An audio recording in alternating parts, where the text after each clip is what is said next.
Hello, Nicholas. Namaste and happy Wednesday. My topic for this video is responding to your video because I have not prepared anything for this week. I've had a very busy week. I've had a very busy day today. I've worked for 11 hours. I'm quite tired, but I'm also kind of energetic because I just finished doing some difficult labor in the dark, which was challenging, but now it's done, which is good. It wasn't that challenging, but it was, yeah. Anyway, it was physical labor in the dark. I don't know why, but that always feels like, wow, damn, I'm doing a lot of work today. Everyone is in their living rooms watching television, but I'm out here in the field in the dark working. Um, so that makes me feel good.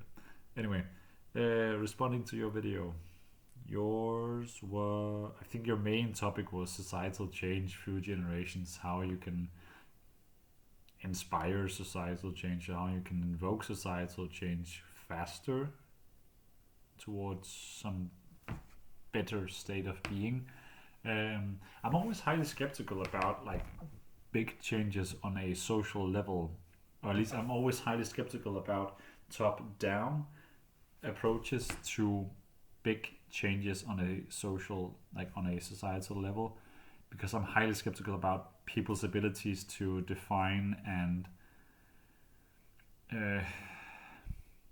I'm always highly skeptical about people's ability to define what would be good for other people. Highly skeptical. I think we very rarely know what would be good for our family members, for our friends, for our peers, especially for strangers. We are not in the minds of other people. We hardly know our own minds. So yeah, I'm highly skeptical about what is necessarily good, about our ability to predict what would be good for other people.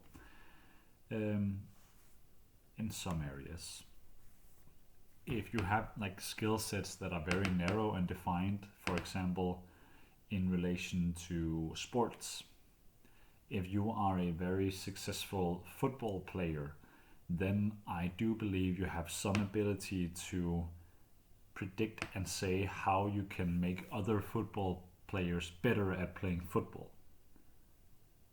So if you have success in these areas, also in terms of, I guess, finance and investments, if you are good at investing, then you also have the ability to advise other people about how they could invest.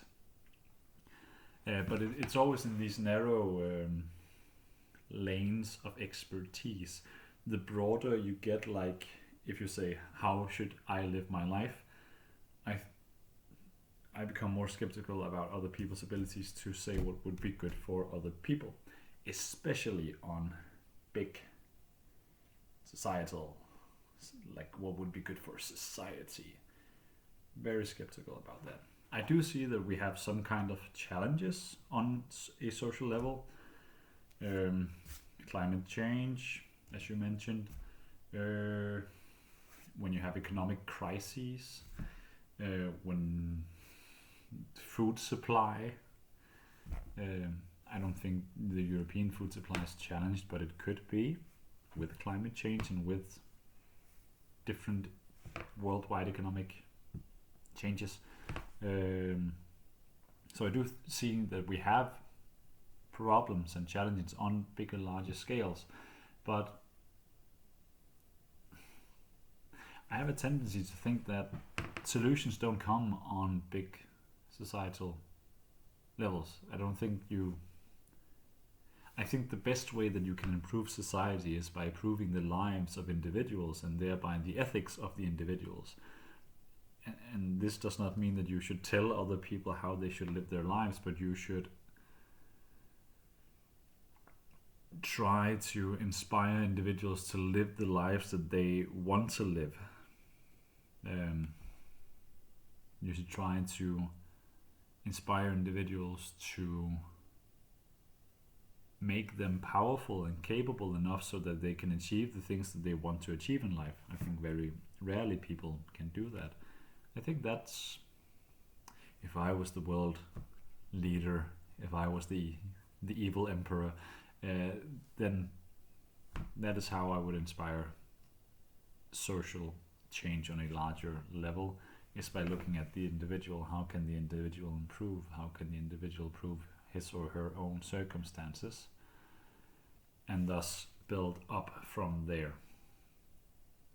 I'm very much inspired by Jordan Peterson in this regard. I think he, in his first book, 12 Rules for Life, he had a rule, something like, don't criticize the world until you put your house in perfect order. And that rule is basically, don't try to fix problems that are larger than the ones in your own home. If you have a messy home, if you have economic problems, if you're not necessarily if you're overweight, but if you have health issues, if you have familial relational issues, then perhaps you should fix those first before you go out and say, I think the world should be communist, or I think the world should have less Muslims, or I think the world should be totally a total free market. Like, don't try and fix problems that are larger than the problems that you can't fix right now. Meaning, don't try to fix problems on a big social level before you can fix the problems that you have in your own home and in your own mind and in your own communities. I like that approach more. Okay, those were my thoughts. Yeah, this was the video. Happy Wednesday, Nicholas. I'm looking forward to seeing your video on Friday. Okay, and I'm overtime as well. I'm always overtime, whatever. I hope you enjoyed the thoughts. Bye bye bye bye.